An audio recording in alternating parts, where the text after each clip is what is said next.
नमस्कार दोस्तों, जय हिंद, वंदे मातरम। अपना सक्षम पॉइंट यूट्यूब चैनल पर एक बार फिर से आप सभी का हार्दिक अभिनंदन है।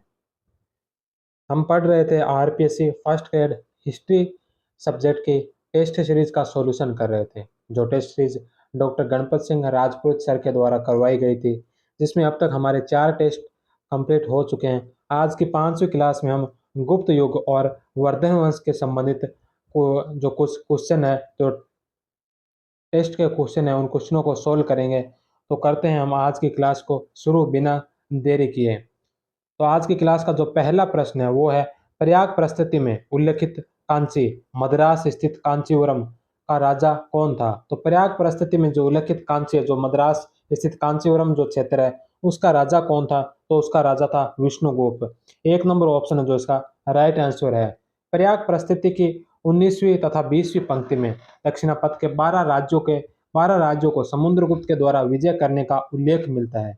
इन राज्यों के प्रति समुद्रगुप्त ने ग्रहण मोक्ष अनुग्रह की नीति अपनाई थी। समुद्रगुप्त के द्वारा विजित प्रदेशों के शासकों की अगर बात की जाए तो उसमें दक्षिणापथ के 12 शासक कौशल के महेंद्र, महाकांतर का व्याघ्रराज, कोरल का मंटराज, शिष्टपुर का महेंद्रगिरी, कोटर का स्वामीदत्त, एरंडपल का दमन, कांची का विष्णुगोप, अवमुक्त का नीलराज, बेंगी का हस्तवर्मन, पालक का उग्रसेन और देवराष्ट्र का कुबेर तथा कौस्थलपुर का धनंजय नाम उल्लिखित है। नेक्स्ट दूसरा क्वेश्चन है कि प्रयाग प्रस्तुति से संबंधित निम्नलिखित में से कौन सा कथन गलत है। तो प्रयाग प्रस्तुति से संबंधित यहाँ पर 4 कथन दे रखे हैं, इनमें से हमें बताना है कि कौन सा कथन है जो असत्य है। पहला है कि प्रयाग प्रस्तुति के रचयिता समुद्रगुप्त का संधि विग्रह हरिसेन था, यह बात सत्य है। प्रयाग प्रस्तुति को प्रकाश में लाने का श्रेय सर्वप्रथम ए ट्रायर को जाता है, यह बात भी सत्य है। प्रयाग प्रस्तुति मूल रूप से कौशाम्बी में था, यह बात भी सत्य है। चौथा है कि प्रयाग प्रस्तुति पर अशोक, समुद्रगुप्त तथा अकबर के लेख उत्कीर्ण है, तो यह बात है जो गलत है। तो इसमें असत्य पूछा तो 4 नंबर ऑप्शन है जो इसका राइट आंसर होगा। प्रयाग प्रस्तुति की रचना संस्कृत भाषा में हरिसेन के द्वारा की गई थी। मूल रूप से यह अभिलेख कौशाम्बी में था, जिस पर अकबर ने प्रयागराज में स्थानांतरित करवा दिया। इस प्रस्तुति पर मौर्य सम्राट अशोक, समुद्रगुप्त, जहांगीर तथा बीरबल का लेख उल्लेखित है। तो इसमें अकबर का नहीं बल्कि जहांगीर का जो लेख उल्लेखित है। इस परिस्थिति को उत्कीर्ण करने का जो श्रेय है वो तिलभट्ट को जाता है। प्रयाग परिस्थिति की 13वीं तथा 14वीं पंक्ति में आर्यावर्त की प्रथम विजय का उल्लेख है। प्रयाग परिस्थिति की 19वीं और 20वीं पंक्ति में दक्षिणापथ के 12 राज्यों का उल्लेख है। 21वीं पंक्ति में आर्यावर्त के 9 राजाओं तथा 8वीं राज्यों का वर्णन है। 22वीं पंक्ति में सीमावर्ती राज्यों का, 23वीं व 24वीं पंक्ति में विदेशी शक्तियों का उल्लेख मिलता है। नेक्स्ट क्वेश्चन है कि चंद्रगुप्त विक्रमादित्य ने किस शक शासक को पराजित किया था। तो चंद्रगुप्त विक्रमादित्य ने कौन से शक शासक को पराजित किया। तो वह क्या था, रुद्र सिंह तृतीय को। चंद्रगुप्त के समय में मालवा और काठियावाड़ के क्षेत्रों में शकों का शासन था। चंद्रगुप्त द्वितीय ने शक शासक रुद्र सिंह तृतीय को पराजित कर इस क्षेत्र पर अधिकार कर लिया और विजय के उपलक्ष्य में काठियावाड़ क्षेत्र में व्याघ्र शैली के चांदी के सिक्के चलवाए थे। चौथा क्वेश्चन है कि गुप्त संवत का प्रारंभ हुआ था। तो गुप्त संवत का जो प्रारंभ है यह हुआ था 319 ईस्वी में। गुप्त संवत का प्रवर्तन चंद्रगुप्त प्रथम ने अपने राज्याभिषेक के अवसर पर किया था। गुप्त संवत का सर्वप्रथम उल्लेख चंद्रगुप्त द्वितीय के मथुरा स्तंभ लेख में मिलता है। गुप्त संवत के बारे में अल बरूनी का कथन था कि गुप्त संवत का प्रारंभ शक संवत के 241 वर्ष के बाद हुआ है। नेक्स्ट क्वेश्चन है कि इनमें से कौन सा सत्य नहीं है। तो यहाँ पर जो 4 कथन दे रखे हैं, इनमें से हमें बताना है कि कौन सा है जो असत्य है। तो इसमें सबसे पहला जो ऑप्शन है, पहला ऑप्शन है कि चंद्रगुप्त द्वितीय का सचिव वीरसेन सेव था, जिसने भगवान शिव की पूजा के लिए उदयगिरी पहाड़ी पर एक गुफा का निर्माण करवाया था। तो पहला कथन बिल्कुल सत्य है। दूसरा कथन है कि सांची के लेख के अनुसार वीरसेन ने सांची महाविहार के लिए आर्य संघ को 25 दिनारे एवं ईश्वर वासक ग्राम दान में दिया था।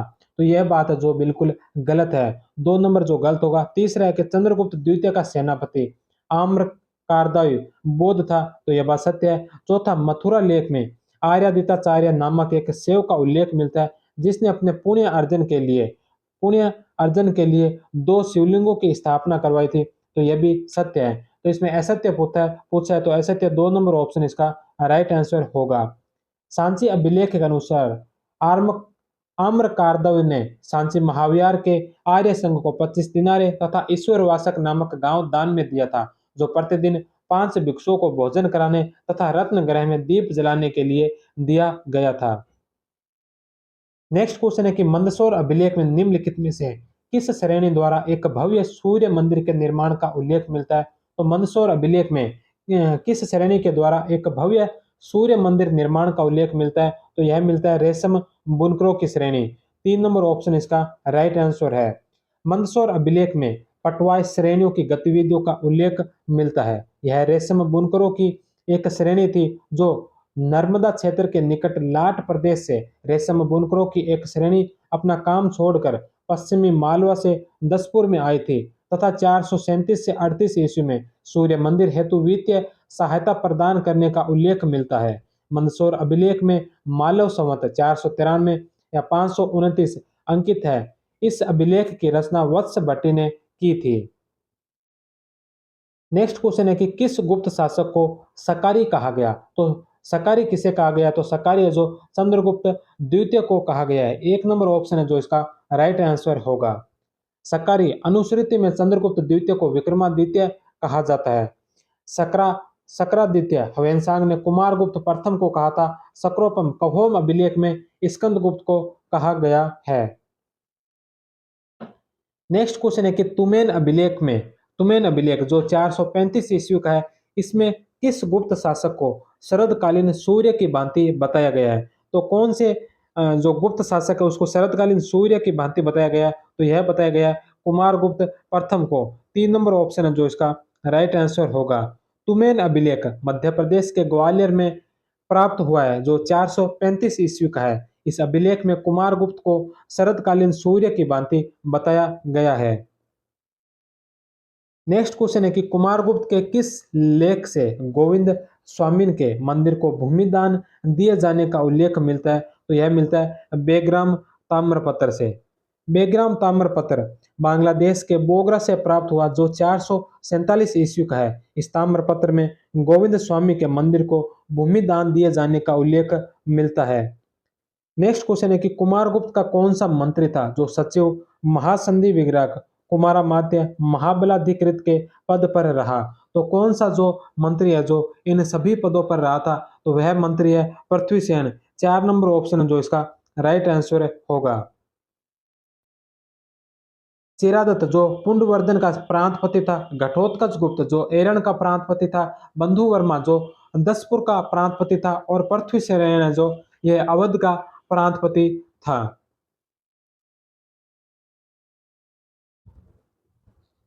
नेक्स्ट क्वेश्चन है कि इनमें से कौन सा कथन कुमारगुप्त प्रथम के विलसद अभिलेख से मेल नहीं खाता है? तो कुमारगुप्त का जो विलसद अभिलेख था उसमें से इनमें से कौन सा कथन है जो उस अभिलेख से संबंधित नहीं है? तो पहला है कि इसके शासनकाल के दूसरे वर्ष का अभिलेख है। तो यह इसके शासनकाल के दूसरे वर्ष का नहीं बल्कि प्रथम वर्ष का अभिलेख है। तो प्रथम वर्ष का है न कि दूसरे वर्ष का। तो पहला ये जो गलत हो जाएगा। इस पर गुप्त संवत 96 की तिथि अंकित है तो यह सत्य है। बिलसद उत्तर प्रदेश के एटा जिले में स्थित है, यह भी सत्य है। इस लेख में ध्रुव शर्मा नामक एक ब्राह्मण के द्वारा स्वामी महासेन कार्तिकेय के मंदिर तथा धर्म संघ बनवाए जाने का उल्लेख मिलता है, तो यह बात भी सत्य है। तो इसमें असत्य पूछा है जो मेल नहीं खाता, तो 1 नंबर ऑप्शन इस क्वेश्चन का राइट आंसर होगा। यह इसके शासनकाल का प्रथम पहले वर्ष का अभिलेख है। कुमारगुप्त प्रथम के शासनकाल की सर्वप्रथम तिथि 415 ईस्वी के विलसड अभिलेख से मिलती है। सर्वप्रथम इसी अभिलेख में गुप्तों की वंशावली प्राप्त होती है। नेक्स्ट क्वेश्चन है कि निम्नलिखित में से कौन सा असुमेलित है? तो यहाँ पर भी 4 कथन दे रखे हैं, इनमें से हमें बताना है कि कौन सा जो असुमेलित है। सबसे पहला है कि मानकुंवर अभिलेख में बुद्ध मित्र द्वारा महात्मा बुद्ध की प्रतिमा स्थापित किए जाने का उल्लेख है, तो यह सत्य है। दूसरा ऑप्शन है कि मंदसौर अभिलेख में राज्यपाल बंधु वर्मा के समय तंतुवाय श्रेणी के द्वारा सूर्य मंदिर के निर्माण का उल्लेख मिलता है, तो दूसरा ऑप्शन भी बिल्कुल सत्य है। तीसरा है कि विलसड अभिलेख में ध्रुव शर्मा द्वारा स्वामी महासेन मंदिर के निर्माण का उल्लेख मिलता है, तो यह भी सत्य है। चौथा है कि उदयगिरी लेख में राज्यपाल पृथ्वीसेन के द्वारा एक शिवलिंग स्थापित किए जाने का उल्लेख मिलता है, तो यह बात है जो उदयगिरी अभिलेख में नहीं बल्कि कर्मदंड अभिलेख में मिलती है। तो उदयगिरी अभिलेख नहीं आएगा, इसकी जगह कर्मदंड अभिलेख आएगा। तो 4 नंबर ऑप्शन है जो गलत है। तो इसमें असुमेलित पूछा है, तो 4 नंबर ऑप्शन इसका राइट आंसर होगा। कर्मदंड अभिलेख में राज्यपाल पृथ्वीसेन के द्वारा एक शिवलिंग स्थापित किए जाने का उल्लेख प्राप्त होता है। नेक्स्ट क्वेश्चन है कि निम्नलिखित में से कौन सा असंगत है, तो इसमें से हमें असंगत बताना है। पहला है कि स्कंदगुप्त के समय पुष्यमित्र नामक जाति ने गुप्त साम्राज्य पर आक्रमण किया था, तो यह बात है जो स्कंदगुप्त के समय नहीं बल्कि कुमारगुप्त के समय यह आक्रमण हुआ था। स्कंदगुप्त के समय नहीं हुआ, यह आक्रमण जो हुआ था यह हुआ था कुमारगुप्त के समय। तो पहला यह जो इसमें असंगत है। दूसरा है कि इस आक्रमण का उल्लेख स्कंदगुप्त के भीतरी अभिलेख से मिलता है, तो यह बात है जो बिल्कुल सत्य है। तीसरा नंबर ऑप्शन है कि वायु पुराण तथा जैन कल्पसूत्र में इसी जाति का उल्लेख मिलता है, यह भी सत्य है। यह जाति नर्मदा नदी के मुहाने के समीप मेकल में शासन करती थी, तो यह बात भी सत्य है। तो इसमें 1 नंबर ऑप्शन इसका राइट आंसर होगा। कुमारगुप्त प्रथम के समय यह आक्रमण हुआ था, तो यह आक्रमण है जो कुमारगुप्त प्रथम के समय हुआ था। चंद्रगुप्त द्वितीय का वह प्रशासनिक पदाधिकारी जो व्याकरण, न्याय, मीमांसा एवं शब्द का प्रकांड पंडित एवं कवि था, तो वह कौन था, तो वह था वीरसेन। 3 नंबर ऑप्शन इसका राइट आंसर है। वीरसेन चंद्रगुप्त द्वितीय का संधि विग्राहक था तथा यह शैव धर्म का अनुयायी था। इसने शिव की पूजा के लिए उदयगिरी में गुहा का निर्माण करवाया था। चंद्रगुप्त द्वितीय की धार्मिक नीति के संबंध में निम्नलिखित में से कौन सा कथन सत्य है, तो चंद्रगुप्त द्वितीय की धार्मिक नीति से संबंधित यहाँ पर कुछ कथन दे रखे हैं, इनमें से बताना है कि कौन कौन सा कथन है जो सत्य है। पहला है कि चंद्रगुप्त द्वितीय वैष्णव धर्मावलंबी था, यह सत्य है। परम भागवत की उपाधि धारण करने वाला चंद्रगुप्त द्वितीय प्रथम शासक था, यह बात भी सत्य है। चंद्रगुप्त द्वितीय का संधि विग्राहक वीरसेन शैव था, यह बात भी सत्य है। तो उपयुक्त सभी 4 नंबर ऑप्शन है जो इसका राइट आंसर होगा। चंद्रगुप्त द्वितीय ने परम भागवत की उपाधि धारण की तथा वह वैष्णव धर्मावलंबी था। इसका संधि विग्राहक वीरसेन शैव धर्म का अनुयायी था।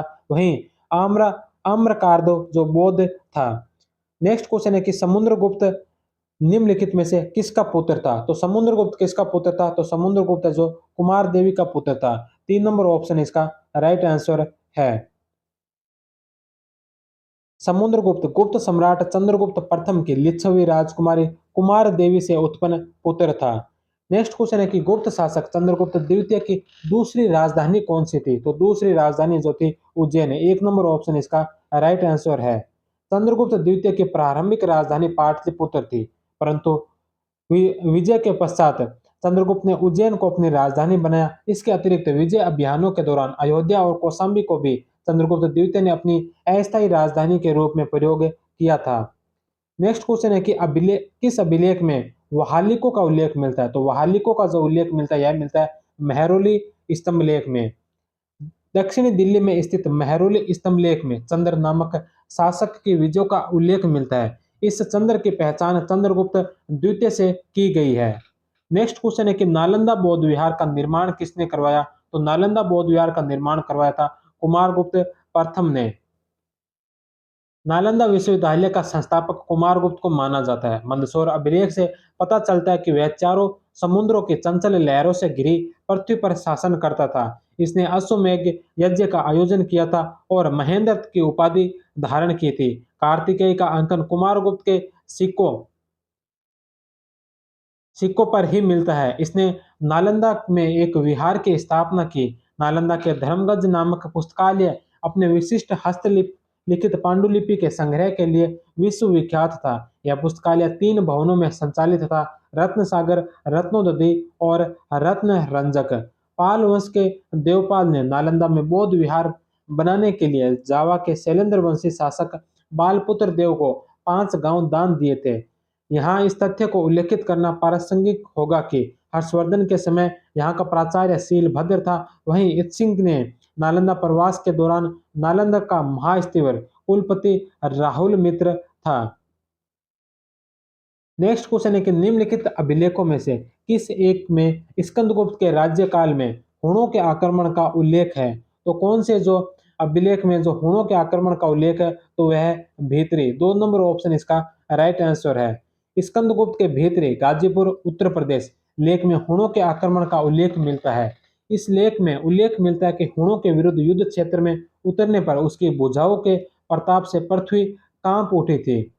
नेक्स्ट क्वेश्चन है कि बौद्ध धर्म अपनाने वाला प्रथम गुप्त शासक कौन था? तो वह था पुरुगुप्त। 1 नंबर ऑप्शन इसका राइट आंसर होगा। बौद्ध धर्म अपनाने वाला प्रथम गुप्त शासक पुरुगुप्त था, जो सर्वाधिक आयु में शासक बना था।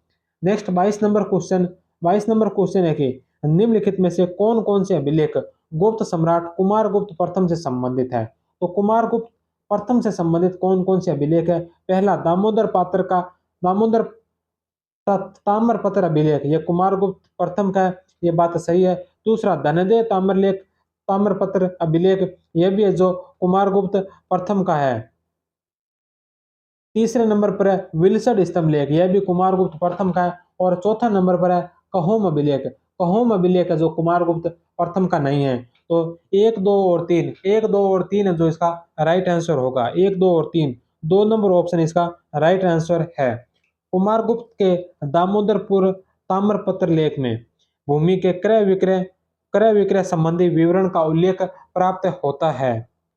नेक्स्ट क्वेश्चन है कि हुणों का पहला भारतीय आक्रमण गुप्त सम्राट स्कंदगुप्त के शासनकाल में हुआ। स्कंदगुप्त की मृत्यु के बाद उन्होंने गंगा घाटी पर पुण्य आक्रमण किया। इस दूसरे आक्रमण का नेता कौन था? तो इसका जो नेता था वह था तोरमान। 2 नंबर ऑप्शन है जो इसका राइट आंसर है। प्रथम हुण आक्रमणकारी खुशनवाज था, द्वितीय हुण आक्रमणकारी तोरमान था। नेक्स्ट क्वेश्चन है कि इनमें से किसमें कुमारगुप्त प्रथम के मंत्री चिरादत्त का उल्लेख हुआ है, जो पुंडवर्धन का राज्यपाल था? तो वह दामोदर पुत्र ताम्रलेख, बांग्लादेश के दिनाजपुर में है। 2 नंबर ऑप्शन इसका राइट आंसर है। कुमारगुप्त प्रथम गुप्त शासक था कुमारगुप्त प्रथम गुप्त शासक था जिसके अभिलेख बंगाल से मिले हैं। दामोदरपुर ताम्रपत्र, बेग्राम ताम्रपत्र और धनदेव ताम्रपत्र। नेक्स्ट क्वेश्चन है कि निम्नलिखित में से किस अभिलेख में लकुलिश पाशुपत संप्रदाय का प्रकाश डालता है? तो कौन सा अभिलेख में जो लकुलिश पाशुपत संप्रदाय का प्रकाश डालता है? तो वह है चंद्रगुप्त द्वितीय का मथुरा अभिलेख। 1 नंबर ऑप्शन है जो इसका राइट आंसर होगा। चंद्रगुप्त द्वितीय के मथुरा लेख में सर्वप्रथम गुप्त संवत का उपयोग हुआ है।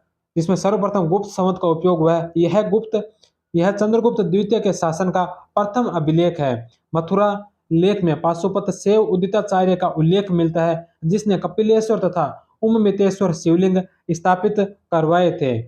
नेक्स्ट क्वेश्चन है कि प्रभावती गुप्त किसकी पुत्री है? तो प्रभावती गुप्त जो कुबेर नागा की पुत्री है। पूना ताम्रपत्र के अनुसार चंद्रगुप्त द्वितीय ने नागवंश की राजकुमारी कुबेर नागा से शादी की तथा उस विवाह से प्रभावती गुप्ता नामक कन्या पैदा हुई थी। बाद में प्रभावती गुप्त का विवाह वाकाटक नरेश रुद्रसेन द्वितीय से कर दिया था। चंद्रगुप्त द्वितीय के समय की वसाड़ से प्राप्त मुहूरों से गुप्त कालीन प्रांतीय, जिला तथा स्थानीय प्रशासन पर प्रकाश पड़ता है। वसाड़ की अंकित मुद्रा कौन सा नाम अंकित है? तो इसमें कौन सा जो नाम अंकित है? तो वह जो नाम अंकित है वो है गोविंद गुप्त। 2 नंबर ऑप्शन है जो इसका राइट आंसर होगा। चंद्रगुप्त द्वितीय के समय तीरभूति का गवर्नर गोविंद गुप्त था, जो कुमारगुप्त का भाई था। नेक्स्ट क्वेश्चन है कि निम्नलिखित साक्ष्यों में से कौन है रामगुप्त संबंधी परवर्ती साक्ष्य नहीं है? तो कौन सा साक्ष्य जो रामगुप्त से संबंधित साक्ष्य नहीं है? तो वह सोमेश्वर का मानुलास। 1 नंबर ऑप्शन है जो इसका राइट आंसर है। समुद्रगुप्त तथा चंद्रगुप्त द्वितीय के बीच रामगुप्त नामक शासन का उल्लेख मिलता है। इसके प्रमुख साक्ष्य बाण भट्ट के हर्षचरित, भोज की श्रृंगार प्रसार, शंकराचार्य के हर्षचरित की टीका, राजशेखर की काव्य मीमांसा तथा अरबी लेखन अबुल हसन की मुजम्मिल उल तवारीख में है। नेक्स्ट क्वेश्चन है कि दुर्जनपुर अभिलेख में रामगुप्त की क्या उपाधि थी? तो महाराजा धीराज। दुर्जनपुर या बेसनगर से 3 जैन मूर्तियां मिली है। इन मूर्तियों पर प्राप्त लेखों में रामगुप्त को महाराजा धीराज कहा गया है। नेक्स्ट क्वेश्चन है कि गुप्त वंश के किस शासक के सिक्कों के मुख्य भाग पर व्याघ्र पराक्रम की उपाधि है? तो यह समुद्रगुप्त के सिक्कों पर। समुद्रगुप्त के सिक्कों एवं उस पर उत्कीर्ण उपाधियां परशु प्रकार जो तांत परशु, अश्वमेध प्रकार पर अश्वमेध पराक्रम, व्याघ्र हनन प्रकार पर व्याघ्र पराक्रम और वीणा वादन प्रकार सिक्कों पर महाराजा धीराज श्री समुद्र गुप्त है। नेक्स्ट क्वेश्चन है कि समुद्रगुप्त के दिग्विजय का उद्देश्य प्रयाग प्रस्तुति के शब्दों में धरणीबंध था। धरणीबंध से आशय है, तो धरणीबंध से क्या आशय है? तो धरणीबंध से आशय है संपूर्ण पृथ्वी को जीतना। तो 3 नंबर ऑप्शन इसका राइट आंसर होगा। प्रयाग प्रस्तुति के अनुसार समुद्रगुप्त के दिग्विजयों का उद्देश्य धरणीबंध था। समुद्रगुप्त के उत्तर भारत में अपनाई गई नीति प्रसवधारण तथा दक्षिणी भारत में अपनाई गई नीति ग्रह मोक्ष अनुग्रह कहलाई। नेक्स्ट क्वेश्चन है कि गुप्त शासकों में सर्वप्रथम सोने के सिक्के किस शासक ने चलाए थे? तो चंद्रगुप्त प्रथम ने। 1 नंबर ऑप्शन है जो इसका राइट आंसर है। चंद्रगुप्त प्रथम पहला गुप्त शासक था जिसने महाराजा धीराज की उपाधि धारण की थी। चंद्रगुप्त प्रथम ने लिच्छवी राजकुमारी कुमार देवी से शादी की। इस विवाह के परिणाम स्वरूप वैशाली का क्षेत्र चंद्रगुप्त के अधिकार में आ गया। गुप्त शासकों में सर्वप्रथम सोने के सिक्के चंद्रगुप्त प्रथम ने चलाए थे। नेक्स्ट क्वेश्चन है कि प्रयाग प्रस्तुति के अनुसार गुप्त शासक समुद्रगुप्त के सीमावर्ती राजाओं के साथ किस प्रकार के संबंध थे? तो सरोकरदान, आज्ञाकर और प्रणमागमन, ये तीनों ये प्रकार के जो सीमावर्ती राजाओं से संबंध थे, तो उपयुक्त सभी। 4 नंबर ऑप्शन है जो इसका राइट आंसर होगा। प्रयाग प्रस्तुति की 22वीं पंक्ति में उल्लेख मिलता है कि समुद्रगुप्त के सीमावर्ती राज्यों में सरोकरदान, आज्ञाकरण और प्राणामागमन के द्वारा समुद्रगुप्त की सेवाएं की थी। समुद्रगुप्त के सीमावर्ती राज्यों में समडट, डवाक, कामरूप, कृतपुर तथा नेपाल पर विजयों का उल्लेख मिलता है। नेक्स्ट क्वेश्चन, स्कंदगुप्त के समय सौराष्ट्र प्रांत का राज्यपाल कौन था? तो स्कंदगुप्त के समय जो सौराष्ट्र प्रांत का राज्यपाल था वह था पर्णदत्त। 3 नंबर ऑप्शन है जो इसका राइट आंसर होगा। सुदर्शन झील का पुनर्निर्माण सौराष्ट्र के गवर्नर पर्णदत्त के पुत्र चक्रपालित की देखरेख में हुआ था। नेक्स्ट क्वेश्चन है कि सती प्रथा का सर्वप्रथम अभिलेख के साक्ष्य भानुगुप्त के एरन अभिलेख से प्राप्त होता है, जिसमें उसके मित्र गोपराज की मृत्यु के पश्चात उसकी पत्नी सती हो गई थी। इस अभिलेख की तिथि क्या है? तो इस अभिलेख की जो तिथि है वो है 510 ईस्वी। 3 नंबर ऑप्शन है जो इसका राइट आंसर होगा। एरन अभिलेख सती प्रथा का प्रथम बार उल्लेख है जिसमें भानुगुप्त के मित्र गोपराज की मृत्यु हुई थी तथा उसकी पत्नी के सती होने का उल्लेख मिलता है। नेक्स्ट 36 नंबर क्वेश्चन है कि चीनी यात्री ह्वेनसांग का हुण शासक मिहिरकुल के संबंध में निम्न विवरण में से कौन सा सत्य नहीं है? तो इसमें से हमें बताना है कि असत्य कौन सा है। तो इसमें चीनी यात्री ह्वेनसांग का हुण शासक मिहिरकुल के संबंध में जो विवरण दिया है इसमें से असत्य कथन बताना है। पहला है कि यह इसकी राजधानी साकल एवं इसे पंच भारत का स्वामी बताया, तो यह सत्य है। दूसरा, विवरण के अनुसार मिहिरकुल ने बालादित्य पर आक्रमण किया परंतु पराजित हुआ और बंदी बना लिया गया। बाद में बालादित्य ने अपनी माता के कहने पर इसे छोड़ दिया, तो यह बात भी सत्य है। तीसरा है कि इसके पश्चात मिहिरकुल ने कश्मीर के शासक की हत्या कर वहां का राजा बन गया, यह भी सत्य है। चौथा है कि विवरण में बालादित्य की पहचान गुप्त शासक बुद्धगुप्त से की गई थी, तो यह गलत है। जो बालादित्य वह नरसिंहगुप्त था, ना कि बुद्धगुप्त। तो 4 नंबर है इसका असत्य कथन होगा, तो असत्य कथन ही पूछा है, तो 4 नंबर ऑप्शन इस क्वेश्चन का राइट आंसर माना जाएगा। नेक्स्ट क्वेश्चन है कि मरनासन राजकुमारी अजंता की कौन सी गुफा का सबसे प्रसिद्ध चित्र है? तो यह जो सोली गुफा का जो प्रसिद्ध चित्र है मरनासन राजकुमारी। 1 नंबर ऑप्शन है जो इसका राइट आंसर होगा। अजंता की गुफाएं महाराष्ट्र में विद्यमान है। इनमें गुफा संख्या 1 और 2 चालुक्य वंश यानी 7वीं सदी से संबंधित है। इन गुफाओं में प्रसिद्ध चित्र ईरान के राजदूत का चालुक्य नरेश पुलकेशिन द्वितीय द्वारा स्वागत करते हुए दिखाया गया है। उस समय ईरान का शासक शाहरुख था। गुफा संख्या 9 और 10 सातवाहन काल से संबंधित है, जो सबसे प्राचीन गुफाएं मानी जाती है। वहीं गुफा संख्या 16, 17 और 19 है जो गुप्तकालीन गुफा है। इन गुफाओं को वाकाटक नरेश पृथ्वीसेन द्वितीय के सामंत व्याघ्रदेव ने बनवाया था। नेक्स्ट 38 नंबर क्वेश्चन है कि इनमें से कौन सा गुप्तकालीन मंदिर ईंटों से निर्मित है? तो कौन सा मंदिर है जो ईंटों से निर्मित है? तो भित्तरगांव का जो मंदिर है यह गुप्तकालीन मंदिर है जो ईंटों से निर्मित मंदिर है।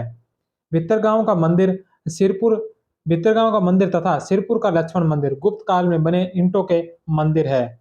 नेक्स्ट क्वेश्चन है कि देवगढ़ का दशावतार मंदिर भारतीय मंदिर निर्माण की परंपरा में शिखर का संभवतः पहला उदाहरण माना जाता है। यह मंदिर वर्तमान में किस राज्य में है? तो जो देवगढ़ का दशावतार मंदिर है यह उत्तर प्रदेश में है और 2 नंबर ऑप्शन इसका राइट आंसर होगा। गुप्तकालीन मंदिर महत्वपूर्ण मंदिर विष्णु मंदिर जो तिगुआ का यह जबलपुर मध्य प्रदेश में, बुमरा का शिव मंदिर जो नागौद मध्य प्रदेश में है। इसके अलावा नचना कुठार का पार्वती मंदिर जो मध्य प्रदेश में है, देवगढ़ का दशावतार मंदिर जो ललितपुर उत्तर प्रदेश में है, कहो का शिव मंदिर जो नागौद मध्य प्रदेश में है, भित्तरगांव का मंदिर लक्ष्मण मंदिर ये जो ईंटों से मंदिर है, ईंटों से निर्मित मंदिर है। नेक्स्ट क्वेश्चन है कि नीघंटू निम्न में से किसकी रचना है? तो जो नीघंटू जो रचना है यह रचना है धन्वंतरी की। 4 नंबर ऑप्शन इसका राइट आंसर होगा। धन्वंतरी नामक धन्वंतरी नामक आयुर्वेद का चिकित्सक चंद्रगुप्त विक्रमादित्य के दरबार में था। इन्होंने नीघंटू नामक ग्रंथ लिखा था। नेक्स्ट क्वेश्चन है कि अष्टांग संग्रह किसकी रचना है? तो अष्टांग संग्रह जो रचना है ये वाग्भट की है। 3 नंबर ऑप्शन इसका राइट आंसर होगा। वाग्भट ने आयुर्वेद के प्रसिद्ध ग्रंथ अष्टांग संग्रह की रचना की थी। नेक्स्ट 42 नंबर क्वेश्चन है कि लिच्छवी दोहित्र किसे कहा गया है? तो लिच्छवी दोहित्र आप सबको पता होना चाहिए, यह कहा गया है समुद्र गुप्त को। चंद्रगुप्त प्रथम के एक सोने के सिक्के पर चंद्रगुप्त तथा कुमार देवी का चित्र भी अंकित है और उसकी पीठ पर लिच्छवी शब्द भी अंकित है। समुद्रगुप्त ने अपने को लिच्छवी दोहित्र कहा था। नेक्स्ट क्वेश्चन है कि चीनी यात्री फायान की भारत यात्रा के समय गुप्त वंश का शासक कौन था? तो चीनी यात्री फायान जब भारत आया उस समय गुप्त वंश का जो शासक थे वह थे चंद्रगुप्त द्वितीय। तो 2 नंबर ऑप्शन है जो इसका राइट आंसर होगा। चीनी यात्री फायान ने गुप्त शासक चंद्रगुप्त द्वितीय के समय भारत की यात्रा की थी। 399 ईस्वी से 414 ईस्वी तक उसने भारत के विविध स्थानों की यात्रा की। हालांकि उन्होंने समकालीन शासक का नाम उल्लेख नहीं किया है। नेक्स्ट क्वेश्चन है कि काव्य अलंकार के लेखक कौन थे? तो काव्य अलंकार के लेखक थे वामन। 1 नंबर ऑप्शन इसका राइट आंसर है। काव्य अलंकार के लेखक वामन थे। इस ग्रंथ में गुप्त शासक समुद्रगुप्त का एक नाम चंद्र प्रकाश भी मिलता है। नेक्स्ट क्वेश्चन है कि वसुबंधु किसके दरबार में रहता था? तो वसुबंधु है जो समुद्रगुप्त के दरबारी विद्वान थे। वसुबंधु एक बौद्ध विद्वान था जो समुद्रगुप्त के दरबार में रहता था। हरिसेन दरबारी विद्वान था जो समुद्रगुप्त के दरबार में रहता था। शिखर स्वामी भी समुद्रगुप्त के दरबार में रहता था। पृथ्वीसेन कुमारगुप्त प्रथम के दरबार में रहता था। वीरसेन चंद्रगुप्त विक्रमादित्य के दरबार में रहने वाला तथा शैव धर्म को मानने वाला एक विद्वान था। चंद्रगुप्त द्वितीय के द्वारा देवराज, देवगुप्त और देवश्री की उपाधि धारण की गई। इसका बौद्ध सेनापति आम्रकार्दव था। सांची अभिलेख के अनुसार इसने सांची महाविहार के लिए आर्य संघ को 25 दिनार और ईश्वरासक नामक गांव दान में दिया था। नेक्स्ट क्वेश्चन है कि हर्षवर्धन ने अपनी बहन राज्यश्री की खोज किस व्यक्ति के सहायता से की थी जो कि कनौज के जंगलों में सती होने के लिए चली गई थी? तो यह जो खोज की थी यह की थी दिवाकर मित्र की सहायता से। हर्षवर्धन को थानेश्वर की गद्दी पर बैठने के लिए सिंहनाद ने प्रेरित किया। कन्नौज की गद्दी पर बैठने के लिए अवलोकितेश्वर बोधिसत्व से प्रोत्साहित किया। राज्यवर्धन की हत्या की खबर कुंतल अश्वारोही ने दी। बौद्ध भिक्षु दिवाकर मित्र की सहायता से राज्यश्री को खोजा गया। हसबेक दूत कामरूप के शासक भास्कर वर्मा की तरफ से मैत्री प्रस्ताव लेकर आया था। बंडी जो है बंडी प्रधान सचिव स्कंदगुप्त गज सेना का प्रधान तथा सिंहनाद सेनापति था। जय भट्ट जो नौसारी ताम्रपत्र के अनुसार वल्लभी के ध्रुवसेन से युद्ध किया था। पुलकेशिन द्वितीय के ऐहोल अभिलेख के अनुसार वह नर्मदा नदी के किनारे पुलकेशिन द्वितीय से पराजित हुआ था। चालुक्य अभिलेखों में हर्षवर्धन को सकलोतैरोपथनाथ कहा गया है। नेक्स्ट क्वेश्चन है कि बांसखेड़ा ताम्रपत्र अभिलेख के अनुसार हर्षवर्धन किस धर्म का अनुयायी था? तो हर्षवर्धन है जो वो शैव धर्म का अनुयायी था और इसका उल्लेख मिलता है बांसखेड़ा के ताम्रपत्र अभिलेख के अंदर। मधुवन, बांसखेड़ा लेख, नालंदा मोहर तथा सोनीपत मुद्रा में हर्ष को परम महेश्वर कहा गया है। नेक्स्ट क्वेश्चन है कि हर्षवर्धन की गज सेना का प्रधान सेनापति कौन था? तो हर्षवर्धन की जो गद्द सेना थी उसका जो प्रधान सेनापति था वह था स्कंदगुप्त। एक नंबर ऑप्शन है जो इसका राइट आंसर होगा। अवंती, यह हर्ष का विदेश सचिव तथा युद्ध मंत्री स्कंदगुप्त, जो हर्ष का गद्द सेना का प्रमुख, सिंहनाद जो प्रधान सेनापति था, भंडी यह प्रधान सचिव था, कुंतल यह हर्ष के अश्व सेना का प्रधान था। नेक्स्ट क्वेश्चन है कि हर्ष के शासनकाल में वल्लभी का राजा कौन था? तो हर्ष के शासनकाल में वल्लभी के जो शासक थे उनका नाम था ध्रुवसेन द्वितीय। दो नंबर ऑप्शन है जो इसका राइट आंसर है। हर्षवर्धन ने वल्लभी के शासक ध्रुवसेन द्वितीय को पराजित किया था। हालांकि बाद में इन्होंने अपनी पुत्री की शादी ध्रुवसेन से कर दी थी। इसका उल्लेख जयभट्ट तृतीय के नौसारी दान पत्र में मिलता है।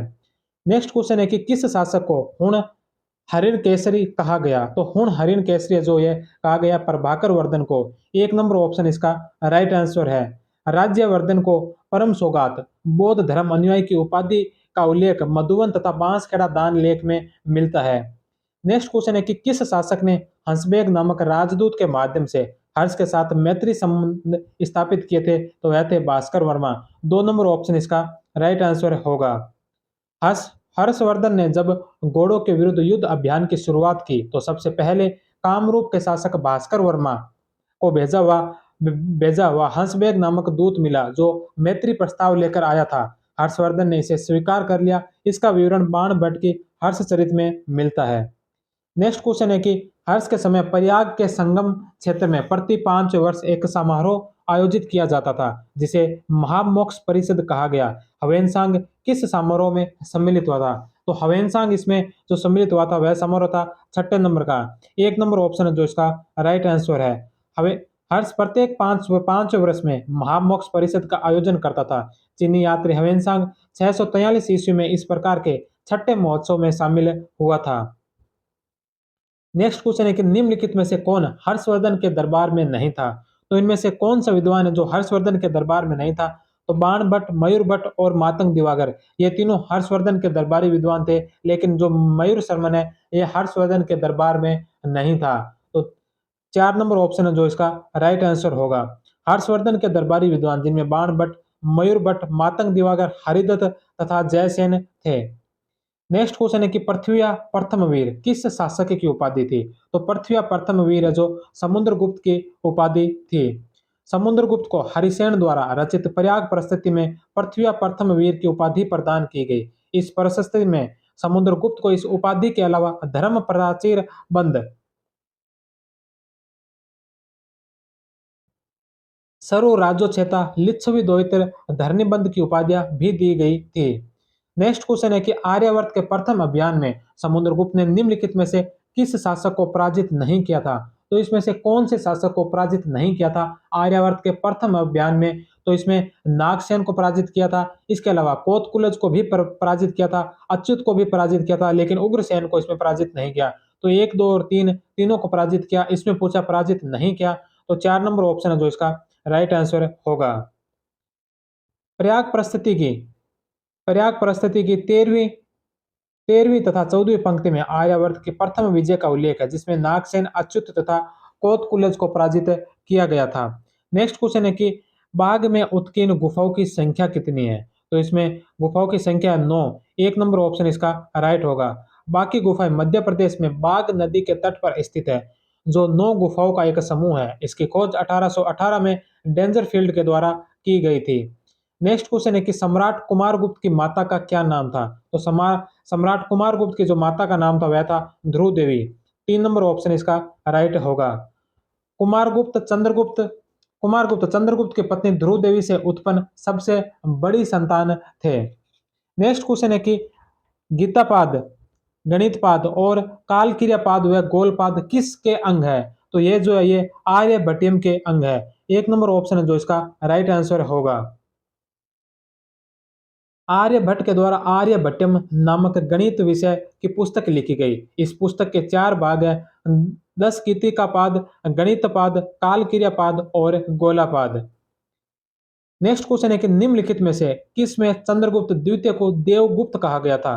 तो चंद्रगुप्त द्वितीय को जो देवगुप्त कहा गया यह कहा गया था चमक लेख के अंदर। तो 3 नंबर ऑप्शन जो इसका राइट आंसर होगा। सांची अभिलेख में चंद्रगुप्त द्वितीय को देवराज तथा प्रवरसेन के चमक लेख में देवगुप्त कहा गया है। इस प्रकार के लेखों में चंद्रगुप्त द्वितीय को देवराज, देवगुप्त तथा देवश्री भी कहा गया है।